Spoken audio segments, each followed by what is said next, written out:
स्कंद पुराण में एक श्लोक वर्णित है, यह समर्चयते भक्त्याम तस्य विघ्नो न जायते तस्मै ददाति संतुष्ट सर्वान कामान विनायक। अर्थात जो गणेश जी की भक्तिपूर्वक पूजा करता है, गणेश जी संतुष्ट होकर उसको उसकी अभीष्ट वस्तु दे देते हैं और उसे कभी भी विघ्नों का सामना नहीं करना पड़ता। भगवान जी के रूप अनंत हैं, उनकी लीलाएं अनंत हैं।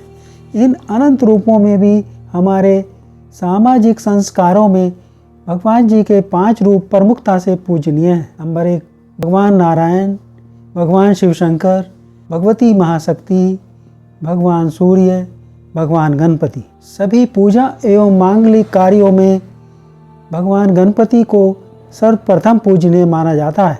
इस बारे में अनेक कथाएं प्रचलित हैं। सृष्टि के प्रारंभ में यह प्रश्न उठा कि प्रथम पूज्य किस देवता को माना जाए।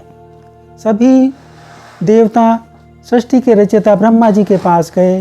ब्रह्मा जी ने कहा कि जो देवता पृथ्वी की परिक्रमा सबसे पहले कर लेगा वही सर्वप्रथम पूजनीय होगा। सभी देवता अपने अपने वाहनों पर आरूढ़ होकर पृथ्वी की प्रदक्षिणा के लिए चल दिए। गणेश जी का शरीर स्थूल है, वो लंबोदर हैं और उनका वाहन भी चुआ है, तो वो उनके साथ कैसे दौड़ सकते थे। देव ऋषि नारद जी की सम्मति पर उन्होंने पृथ्वी पर राम भगवान जी का यह नाम लिखा और उसकी 7 प्रदक्षिणाएं की और वो ब्रह्मा जी के पास चले गए। ब्रह्मा जी ने उन्हें ही प्रथम पूजनीय बनाया, क्योंकि राम ये साक्षात भगवान श्री राम जी का स्वरूप है। भगवान जी के स्वरूप में रोम रोम में समस्त ब्रह्मांड, कोटि कोटि ब्रह्मांड छिपे हुए हैं। इस प्रकार राम नाम की प्रदक्षिणा करके गणेश जी ने सभी ब्रह्मांडों की प्रदक्षिणा कर ली। कैसे? बिल्कुल संभव है नारद। ये ब्रह्मांड जितना विशाल है उतना ही सूक्ष्म भी है। जहाँ एक तरफ इस अनंत ब्रह्मांड में एक छोर को ढूंढ पाना कठिन है, वहीं इस ब्रह्मांड में एक छोटे से छोटे कण में संपूर्ण ब्रह्मांड समाता है। माता पिता के चरणों में ही त्रिलोक होता है। अतः गजानन माता पिता की परिक्रमा करते करते त्रिलोक की भी यात्रा कर रहे हैं। गोस्वामी तुलसीदास जी ने रामचरितमानस में कहा है, महामंत्र जोई जपत महेशु काशी मुक्ति हेतु उपदेशु महिमा जासी जान गण राउ प्रथम पूजियत नाम प्रभाव।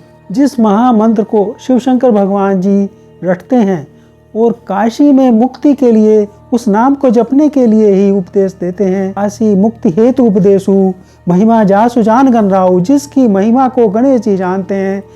प्रथम पूजियत नाम प्रभाव, और जिस नाम के प्रभाव से वह प्रथम पूजे जाते हैं वह भगवान जी का, श्री रामचंद्र जी का ही नाम। एक अन्य कथा में कहा जाता है कि गणेश जी ने माता पार्वती और शिव शंकर भगवान जी की प्रदक्षिणा की। माता साक्षात पृथ्वी रूप हैं और पिता प्रजापति के रूप हैं। साक्षात पृथ्वी रूपी होती है माँ और पिता साक्षात परमात्मा अर्थात अनंत ब्रह्मांड जब माता पिता में समाते हैं तो फिर समस्त लोकों की परिक्रमा में मुझे कोई दुविधा नहीं। कल्प से दोनों ही कथाएं सत्य हैं। गणेश जी ने इस प्रकार भगवान नाम की श्रेष्ठता और माता पिता की भक्ति की महत्ता का आदर्श स्थापित किया। उन्होंने बताया कि शरीर के बल पर और लौकिक साधनों से जो सफलता मिलती है वह मिथ्या भी हो सकती है, उससे आदमी धोखा भी खा सकता है। अतः साथियों, यदि किसी को कोई भी किसी कार्य में सफलता प्राप्त करनी है तो उसे अपने कार्य के साथ साथ भगवान नाम का आश्रय भी अवश्य लेना चाहिए। भगवान का मनन चिंतन अवश्य करना चाहिए, तभी कार्य निर्विघ्न संपन्न होता है। धन्यवाद।